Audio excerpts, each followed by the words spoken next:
오늘도 레전드 채널을 방문해 주셔서 대단히 감사합니다. 시원통쾌 감동 눈물 레전드 사연 바로 시작하겠습니다. 안녕하세요. 정말 너무나 충격적인 대반전 이야기가 있어서 이렇게 사연을 보내게 되었습니다. 저는 아빠와 엄마가 이혼하신 후 두 분 모두 저희 자매를 키우고 싶어 하지 않아서 외할머니 손에서 컸어요. 엄마는 저희를 외할머니에게 맡기고 저희 버리다시피 사셨고, 그렇게 저는 언니와 동생과 함께 할머니와 악착같이 살았습니다. 어린 나이에 집안의 심각한 분위기를 감지한 저와 동생은 정신을 바짝 차리고 정말 열심히 살았어요.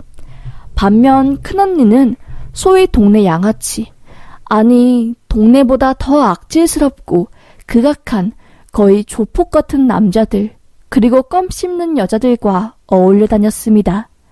몸이 아프고 말 한마디 제대로 못하는 할머니는 집에 안 들어오는 언니를 향해 밥이라도 좀 챙겨 먹으라고 하며 끝까지 걱정하셨어요. 제가 고3 때, 언니가 23살 때 할머니가 지병으로 인해 돌아가시게 되었습니다. 학교를 갔다 오고 방에 들어갔는데 싸늘하게 식어있는 할머니를 보고 얼마나 울었는지 몰라요. 할머니 미안하다고 조금만 더 기다려주지 효도도 못했는데 나랑 동생은 어떻게 사냐고 하며 정말 펑펑 울었습니다. 그렇게 마음을 겨우 추스리고 119에 신고한 뒤 저희를 잘 챙겨주셨던 동네 아주머니와 함께 할머니 장례를 도왔어요. 매정하고 또 잔인한 엄마는 외할머니의 장례식장에 얼굴 한번 내비치지 않았고 언니 또한 마찬가지였습니다. 제가 언니에게 전화해서 할머니 돌아가셨다고 빨리 장례식 오라고, 지금 뭐해 어디야 라고 소리 질렀어요. 언니는 거짓말 치지 마 하며 전화를 툭 끊더라고요. 그때 생각했습니다. 아, 언니랑은 정말 연을 끊어야겠다. 아무리 내 친언니라고 하지만 정말 정 떨어진다 생각했어요.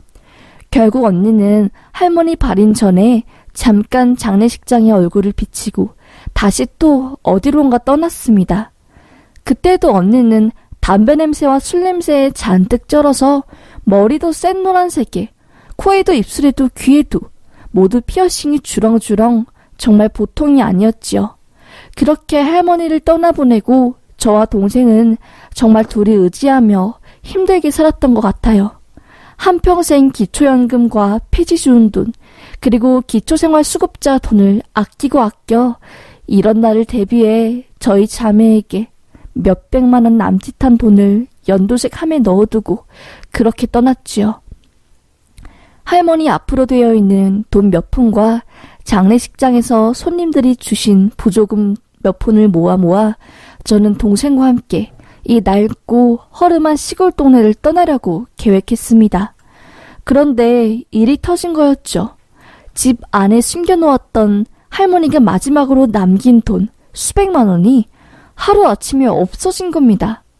동생과 밖에 나간 후 집에 들어왔을 때는 온 집안 서랍들이 열려있고 옷들이 다 빠져나와서 완전 초토화가 되어 있었어요. 도둑이 들었구나, 어떻게 하며 난리를 쳤습니다. 바닥에 주저앉아서 이제 어떡하냐고 엉엉 울다가 겨우겨우 마음을 추스리고 경찰에 신고했어요. 경찰차와 수사대분들이 와서 집안을 수사하고 몇 가지 질문을 한 뒤 그렇게 떠나셨습니다. 범인을 잡으려면 좀 기다려야 한다는 말뿐이었지요. 청천벽력 같은 이 상황에 저와 여동생은 정말 엉엉 울었던 것 같아요. 그러다 몇 주 뒤 형사님께서 전화 한 통이 왔습니다. 범인을 잡았다고요. 지문 감식이랑 신발장 밑창, 그리고 근처 CCTV를 대조해 신분을 특정할 수 있는 사람이 한 명 있다고 하며 알려주는데 저는 너무 놀랐습니다. 할머니 집에 몰래 들어와 온 집안을 쑥대밭으로 만들고 돈을 훔쳐 달아난 그 사람은 내 친언니였기 때문입니다. 노란색 머리에 튀는 옷을 입었던 언니는 꼬리가 길어 결국 잡히게 되었던 거였죠. 저는 언니에게 전화해 말했습니다. 언니 미쳤어? 어떻게 할머니 집에 와서 할머니가 우리한테 남겨둔 전 재산 몇백만 원을 가져가? 어떻게 그래? 언니가 사람이냐고 하며 막 소리치고 목이 터져라 욕을 퍼부었습니다. 언니는 어차피 세상 이런 거야. 뒤통수 치고 뒤통수 맞고 이렇게 사는 게 이 세상의 진리야 하며 오히려 돈 관리 못한 저희 잘못이라며 화를 내는 겁니다. 어떻게 사람이 이럴 수 있지? 하며 벙쪘어요. 결국 범인이 언니라는 말에 저는 사건을 일단락하고 언니와의 연을 끊어버렸습니다. 그리고 저는 동생과 함께 서울로 올라왔어요. 동생은 전문대에 입학했고 저는 바로 취업 전선에 뛰어들어 일을 했습니다. 일을 하며 번 돈으로 동생의 학비를 대고 조금씩 돈을 마련했어요. 그러다 좋은 기회가 생겨 한 중견기업에 계약직으로 들어가 정말 제 인생을 뒤집어 놓은 그런 엄청난 남자를 만나게 되었어요. 하늘이 내려준 인연이라고 할 정도로 저희 모든 것을 이해해주고 잘 챙겨주는 사람이었습니다. 제 집안 환경을 듣고 너무 가난하고 보잘 것 없어서 저를 떠날 줄 알았던 그 남자는 오히려 괜찮다고 정말 열심히 살았다고 하며 저를 꼭 안아주었어요. 알고 보니 남편의 아버지도 노름으로 전 재산 날려먹고 어머니께서 원룸에서부터 시작해 아파트 35평까지 손수 읽어내신 그런 대단한 분이셨더라고요. 그렇게 저와 남편은 알콩달콩 연애를 하다 정말 놓치면 안 되겠다 싶어 결혼 준비를 하게 되었습니다. 저와 남편 둘 다 넉넉하지 않는 형편이어서 신혼집은 임대주택으로 들어갔고 결혼식은 생략한 채 혼인신고 후 신혼여행만 갔다 오게 되었습니다. 그렇게 신혼여행 후 한국에 들어온 지 일주일 정도 되었을 때 모르는 번호로 미친 듯이 누군가 전화가 오는 겁니다. 혹시 언닌가 싶어서 느낌이 안 좋길래 전화를 받지 않았어요. 그러자 저에게 오는 전화가 동생에게 오기 시작한 겁니다.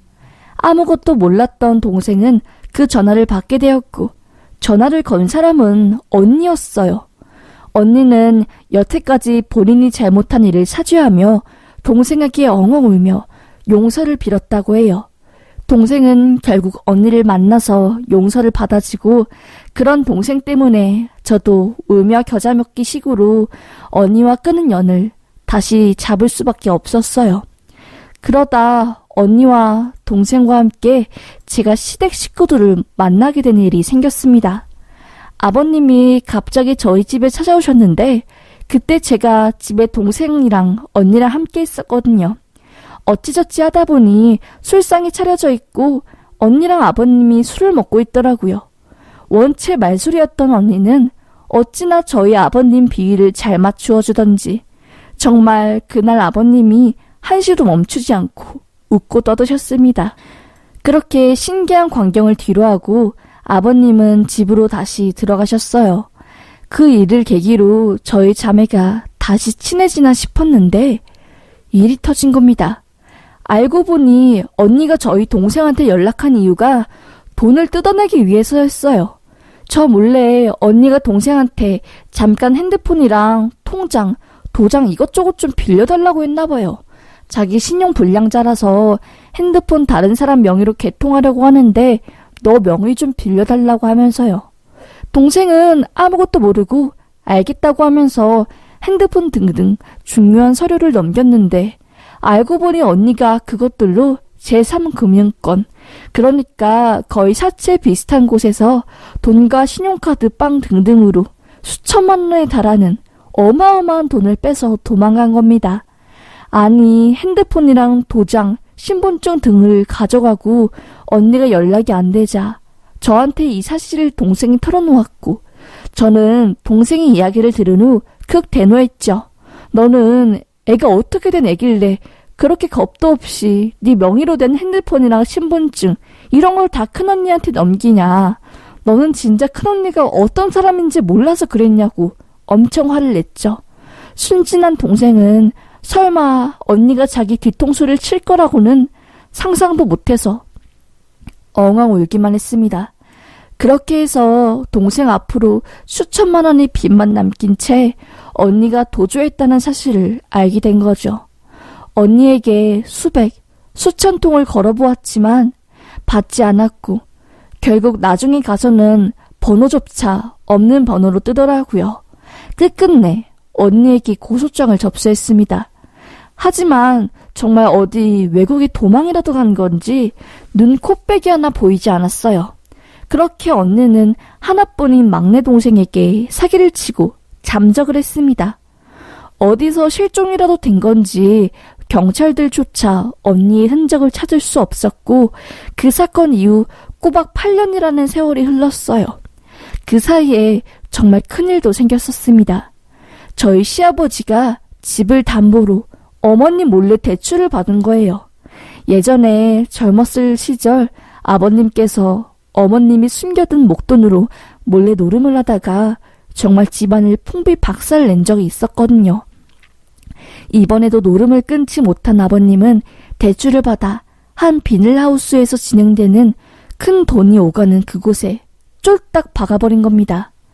완전 빈 털터리에 빚밖에 안 남고 이 사실을 아내에게 들킬까 두려웠던 아버님은 게임이 진행되는 비닐하우스 안에 들어가 깽판을 치다가 조폭?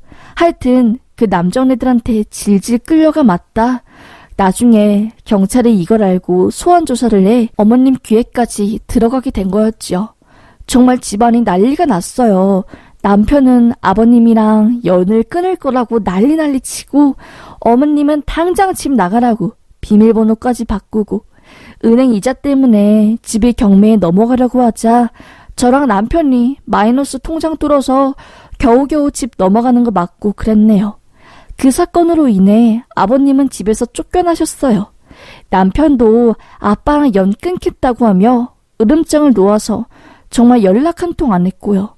고시원? 거의 노숙자 생활을 전전할 거라고 예상만 했지요. 그렇게 세월이 지나고 저희 언니가 사라진 지 딱 8년 되는 해 정말 큰 사건이 터진 겁니다. 살았는지도 죽었는지도 모르겠는 언니의 소식이 들려온 거예요.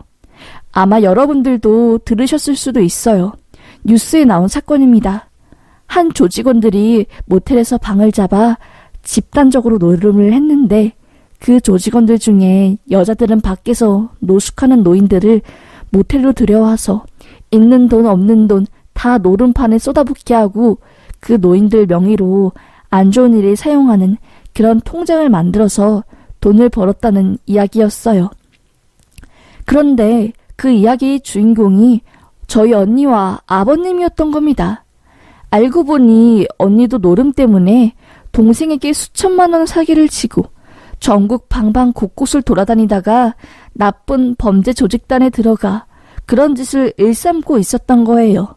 자기도 손님들을 많이 모텔로 데려와야 하니 노숙자며 뭐며 가리지 않고 꼬시다가 하다 노름으로 패가 망신해서 노숙자 생활을 하고 있는 제 시아버지까지 꼬신 겁니다. 경찰 조사에서 아버님과 언니가 팔짱을 끼고 모텔로 들어가는 모습이 CCTV로 모두 찍혀 있었고 그걸 본 경찰관들이 수사를 진행한 거였죠. 아버님과 언니 모두 기소되었던 거였습니다. 우편물로 인해 이 사실을 알게 된 어머님은 정말 난리가 났어요. 저 또한 언니도 고소한 상태였기에 언니가 잡혔다는 형사님이 말을 통해 자세한 상황을 듣게 된 거였지요. 노름할 돈도 없었던 아버님은 그 모텔에 들어가 각종 범죄 행각을 돕는데 자기 주민번호와 이것저것 개인정보들을 썼고 노름한 사람들이 뒤처리를 담당하는데 이용된 겁니다. 그리고 그렇게 해서 번 돈으로 또 노름버리고 언니는 그렇게 사람들 모아온 대가로 돈을 받고 염색하고 문신하고 노름하고 정말 막장 인생을 살았던 거였죠. 자기 앞으로 고소가 되어 있으니 병원도 함부로 못 가서 조직원의 이름을 대신 대고 병원에도 다녔더라고요. 혐의가 한두 가지가 아니었습니다.